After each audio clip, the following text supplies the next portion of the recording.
ಮಕ್ಕಳ ಭವಿಷ್ಯದ ಜೊತೆ ಚೆಲ್ಲಾಟ ಆಡಿ ಸುಮಾರು 10-20 ಮಕ್ಕಳು ಪ್ರಾಣ ಕಳ್ಕೊಂಡು 1.5 ಲಕ್ಷ ಜನ ಎರಡನೇ ನೀಟ್ ಪರೀಕ್ಷೆಗೆ ಇವತ್ತು ಹಾಜರಾಗಲಿಲ್ಲ ಮಾನಸಿಕ ಒತ್ತಡದಿಂದ. ಇವತ್ತು ಪ್ರಧಾನಮಂತ್ರಿಗಳು ಇವತ್ತು ನಾಚಿಕೆ ಪಡುವಂಥ ಪರಿಸ್ಥಿತಿ ಇದೆ. 24 ಗಂಟೆ ಒಳಗಡೆ ಇದನ್ನು ಮಾಡಬೇಕಾಗಿತ್ತು. ಈಗ ಯುವಕರು ಇವತ್ತೊಂದು ದಿವಸ ವಿದ್ಯಾರ್ಥಿಗಳು ನಾವು ಭಾಳ ದೊಡ್ಡ ಹೋರಾಟ ಮಾಡಿದ್ಮೇಲೆ ಇವತ್ತು ಎಚ್ಚೆತ್ಕೊಂಡು ತಡವಾಗಿ ಕುಂಭಕರ್ಣದ ನಿದ್ರೆಯಿಂದ ಎಚ್ಕೊಂಡು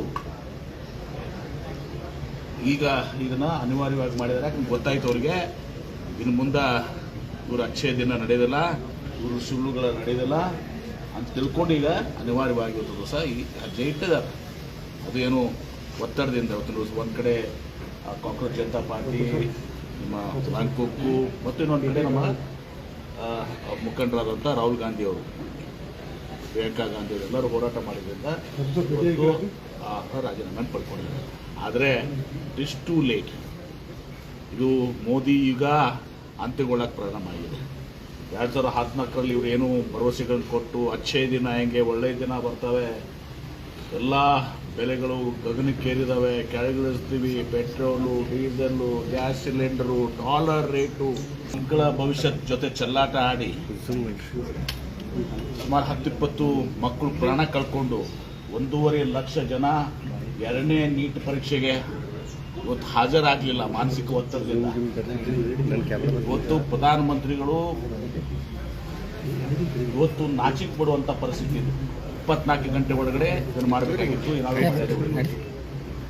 ಈಗ ಯುವಕರು ಇವತ್ತೊಂದು ದಿವಸ ವಿದ್ಯಾರ್ಥಿಗಳು ನಾವು ಭಾಳ ದೊಡ್ಡ ಹೋರಾಟ ಮಾಡಿದ್ಮೇಲೆ ಇವತ್ತು ಎಚ್ಚೆತ್ಕೊಂಡು ತಡವಾಗಿ ಕುಂಭಕರ್ಣದ ನಿದ್ರೆಯಿಂದ ಎಚ್ಕೊಂಡು ಈಗ ಇದನ್ನು ಅನಿವಾರ್ಯವಾಗಿ ಮಾಡಿದ್ದಾರೆ. ಯಾಕಂದ್ರೆ ಗೊತ್ತಾಯ್ತು ಅವ್ರಿಗೆ ಇನ್ನು ಮುಂದೆ ಇವರು ಅಕ್ಷಯ ದಿನ ನಡೆಯೋದಿಲ್ಲ, ಇವರು ಸುಳ್ಳುಗಳ ನಡೆಯೋದಿಲ್ಲ ಅಂತ ತಿಳ್ಕೊಂಡು ಈಗ ಅನಿವಾರ್ಯವಾಗಿ ಇವತ್ತು ದಿವಸ ಈ ಹೆಜ್ಜೆ ಇಟ್ಟಿದ್ದಾರೆ. ಅದು ಏನು ಒತ್ತಡದಿಂದ ಇವತ್ತು ದಿವಸ ಒಂದು ಕಡೆ ಕಾಂಗ್ರೆಸ್ ಜನತಾ ಪಾರ್ಟಿ, ನಮ್ಮ ಬ್ಯಾಂಕಾಕು ಮತ್ತು ಇನ್ನೊಂದು ಕಡೆ ನಮ್ಮ ಮುಖಂಡರಾದಂಥ ರಾಹುಲ್ ಗಾಂಧಿ ಅವರು, ಪ್ರಿಯಾಂಕಾ ಗಾಂಧಿ ಅವರು ಎಲ್ಲರೂ ಹೋರಾಟ ಮಾಡಿದ್ರಿಂದ ಇವತ್ತು ರಾಜೀನಾಮೆ ಪಡ್ಕೊಂಡಿದ್ದಾರೆ. ಆದರೆ ಇಟ್ಸ್ ಟೂ ಲೇಟ್. ಇದು ಮೋದಿ ಈಗ ಅಂತ್ಯಗೊಳ್ಳಕ್ಕೆ ಪ್ರಾರಂಭ ಆಗಿದೆ.